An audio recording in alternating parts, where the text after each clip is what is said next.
Some programs are beginning summer workouts, others are still waiting to begin.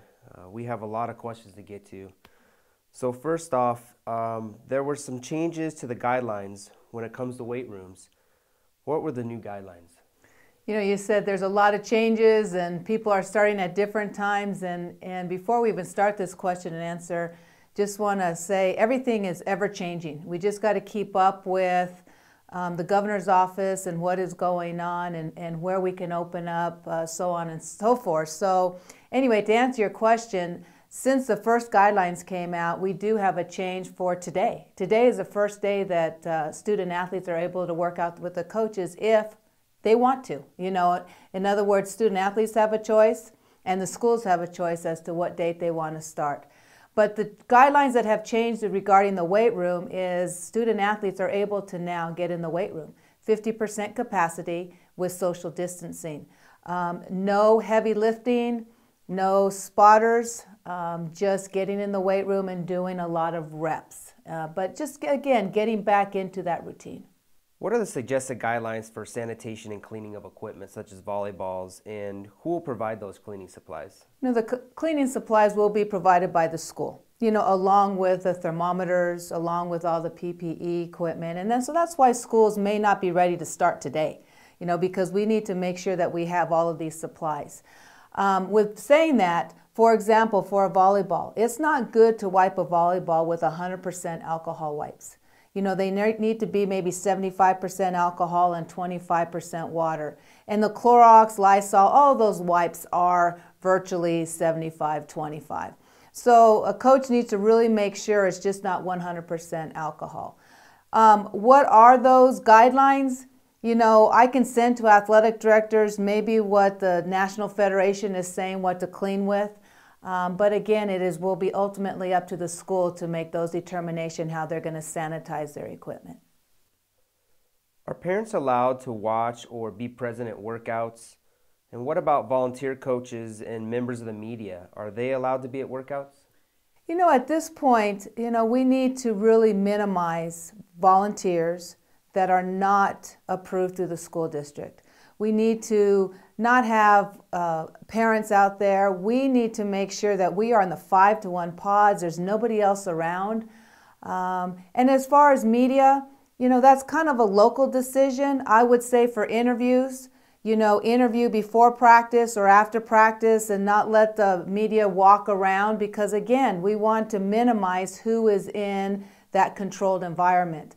However, you know, if media wants to take pictures from afar and then leave, you know, that is fine. But again, just work with your local media to make sure that you are satisfying their needs and also keeping things safe.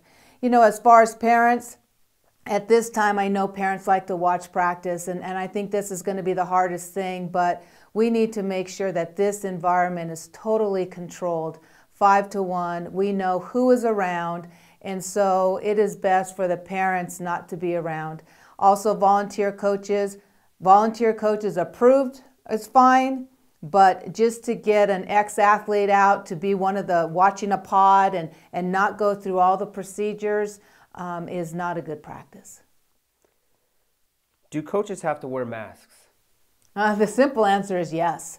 Everybody needs to wear a mask, even the student athletes coming from their cars to the workout, except when you are exercising. Right now, that is the governor's orders that in public, everybody has a mask except to exercise. Does every pod need a coach? You know, that's the big question, the pods. You know, can coaches switch pods? Can they stay in one pod? What's the situation?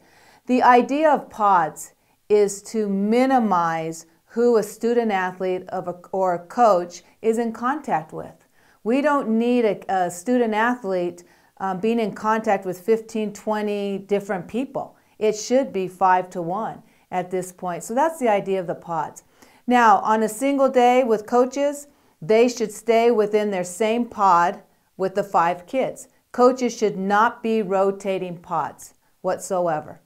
And then, however, if you have a group from 9 to 10, and then another group is coming in from 10:30 to 11:30, yes, that coach can work with a different pod.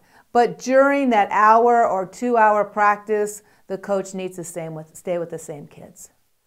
And just to clarify real quick on the pod, Sally, does the same coach have to be with the same pod every day? And again, the idea, and I don't want to micromanage these coaches, but the idea is to minimize who you're in contact with. That is the whole idea. Now, if a coach switches pods every single day and those athletes are coming to practice every single day, now you have a student athlete with 5 different coaches. So instead of 5 people he's exposed to, now you've exposed them to 10 people. And so that just is not a very good idea. However, every other week, you might want to switch a coach, every 2 weeks. But again, I don't want to micromanage, but the idea is to minimize who that student athlete is in contact with. And one more question on pods. Is there a time limit on each pod? You kind of touched on that just a minute ago. And there's not.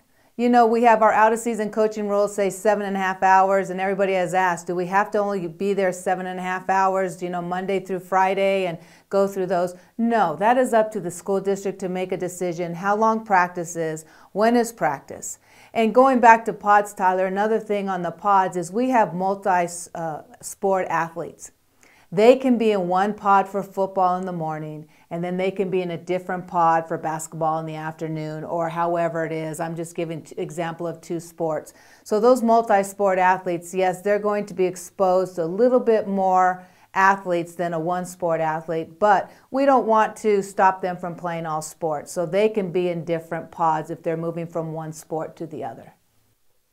Can teams use their locker rooms? And that answer is a quick no. Locker rooms are not to be used whatsoever. A training room can be used if the athletic trainer is in there, but other than that, locker rooms are off limits at this time. If a district isn't starting summer workouts until later, can a coach set up virtual workouts for the kids? And that is yes. Well, I mean, we've been saying since March, work with your kids virtually, talk to your kids virtually, stay in contact with your kids virtually. And so yes, even if they come back, even today, let's say they have practice today on the field, the coach can still do a virtual workout tomorrow with them. They don't have to go every single day in person. So, I think it would be wise, get them in there, see them face to face, but also continue virtual. That's up to the coach. Again, I don't want to micromanage, but virtual is fine. The majority of the conversation's been about high school sports and activities. Is there going to be any information released about middle school activities and sports? I don't think we have really said high school, middle school. I know we talk about the high school getting the 8th through 12th graders going, and that's right now is our focus. But if the middle schools decide that they too want to work out, they are under the exact same guidelines as the high school. Can football or any other programs utilize their athletic trainers and managers during this time? I would say athletic trainers, yes. Managers, you need to be really careful in regards to managers. Are the managers, if it's a student athlete or a student that is a manager, are they going to be one of the 5 in the pod? Are you going to have that student manager go from pod to pod to pod and walk around? That's not a good idea. Again, you're exposing that manager to not 5 kids, you're exposing them to a lot of kids. So if you're going to utilize any type of student manager or have kids around that are not participating, I would say that is probably not a good idea, that all kids should be either in a pod or they should not be with the coaches. If a player travels out of state, what are the guidelines for quarantining that individual, and can a coach require that the player quarantines? Well, right now the governor's orders are if you cross the state lines, you should quarantine. It is recommended that you quarantine for 14 days, and that is by driving. By flying, if you fly and it's not work-related, so our kids are not going to fly work-related, but if you go and fly and you come back, it is required to quarantine for 14 days as per the governor's orders. That is that right now. What's it going to be in August? I don't know. What's it going to be next week? I don't know. But currently those are the guidelines. So yes, a coach should, if the kid is flying, mandate that they quarantine for 14 days. Now, if they're driving, again, it is recommended, but that is up to the coach and to the athletic director to make a decision and a determination. Do we think it's best for that student athlete to quarantine for 14 days? But again, that is up to the school and the athletic director, that's as far as driving is concerned. Has there been any thoughts as to playing fall sports like football and the others in the spring?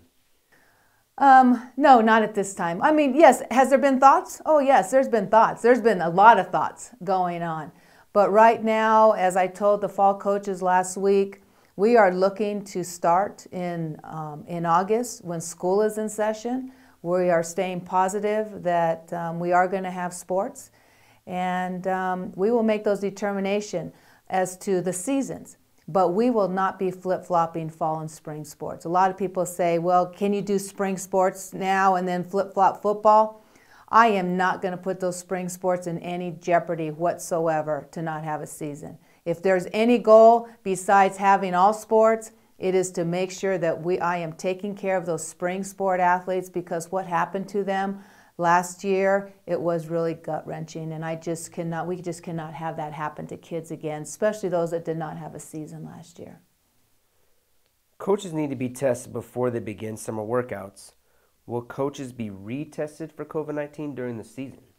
At this point, no. They will start with a negative COVID-19 test. However, a lot of people don't realize that every day, just as the student athletes are being monitored by temperature and do they have a sore throat, have they been around somebody, the coaches are going through that same process. So once the coaches have done their COVID-19 test, if they're above 100.3, the same things as the student athletes, they have to go to a doctor, they may have to retest. But at this point, they just need that one mandated test before they start. What if a player tests positive for COVID-19? What is the procedure for the coach to follow and the process following that? Or if a student athlete has any answers on the monitoring form marked yes, for example, a sore throat, should that player be sent home right away? So if any of those questions are answered yes, the player should be sent home right away. That player does need to go to a doctor and get checked out and see if they can return. The doctor may send them to get a COVID-19 test. Again, that is up to the pediatrician and the doctors on that end. Now, if a student does test positive for COVID-19, the Department of Health will immediately contact the school and the coach and give them guidelines as to what to do next. Are the guidelines, probably the guidelines will be anybody who's been around that student athlete will need to get tested. There'll be sanitation that needs to take place. But again, the Department of Health will lead from then on in that direction. Sally, a big question last week during all your coaches' meetings was that the timeline for the pod size to change from 5-to-1 to a larger ratio. Do you have anything to say about that? I think it's going to change. I think even here soon, hopefully we'll be at 10-to-1, 15-to-1, 25-to-1, 50-to-1, by the time school starts. But we will change as the governor changes or we see that it loosening up. We will change the pod sizes immediately. I know one of the coaches said, we talked about 10-to-1, and they asked, please, for football and soccer, can we get to 11-to-1? I mean, 11-to-1 is different than 10-to-1 as far as the medical people are saying, but as far as the coaches are saying, it would really help to get to 11-to-1 so we can start working on some different things within the sports. But we will continue to update all of those, especially the pod sizes as they change, and we are loosening things up before the start of sports. Are any season schedules being changed at this point depending on travel distance, meet size, or playing out-of-state teams? You know what, I've told our athletic directors, let's hold off. If we go back to where we were a month ago to now, we weren't even thinking about when are we going to start. Now we are actually today starting, summer workouts. So a lot can change from today to mid-July. And mid-July is really where I am looking at the timeline where we really need to make some thoughts as to what we are going to do in regards to schedules. Do we have to change schedules? I'm hoping we don't have to change schedules. But if we do, I've told the athletic directors, let's hold off. Mid-July, let's figure it out. Because I don't want to do anything now and then all of a sudden we're doing really well and hey, we're going to be able to play a full season. So let's just wait till mid-July, and at that point we can all sit down and make determinations if things have to be changed. And I am hopeful that we are going to be ready to go just in a normal season. Lastly, Sally, most of the coaches, players, parents, they just want to know, will we have a fall sports season? And I just said mid-July. And Tyler, I'm very, very hopeful. I mean, that is the goal. That is where my thoughts are. Talking to the public education department, they're working hard to get kids back in school as well. We know parents want kids back in school, and some don't. Some are still a little bit leery, but that's a choice. But for those that want kids back in school, we should be able to have sports. And so we just need to continue to monitor. At this point with the coaches, I said, let's be hopeful. Let's stay positive. Let's work towards that. I don't want to sit back and say, we're not going to have fall sports and everything else, and let's change things now and make some decisions, because again, things can change from today. They'll change tomorrow. They'll change in 2 weeks. So by mid-July, Tyler, I think that is a timeline that we will know where we are headed. We will know where we will be with school, and at that time we can make really strong decisions. But like I have said from day one, I do not want to go through what we went through in March when we told those spring sport athletes that they could not play. That was gut-wrenching. That was just so hard. And so I am very, very hopeful. And my goal is to award state championships for all sports this year. And what that's going to look like, we don't know. But if we can award a trophy at the end of the season, then we will play sports again, New Mexico.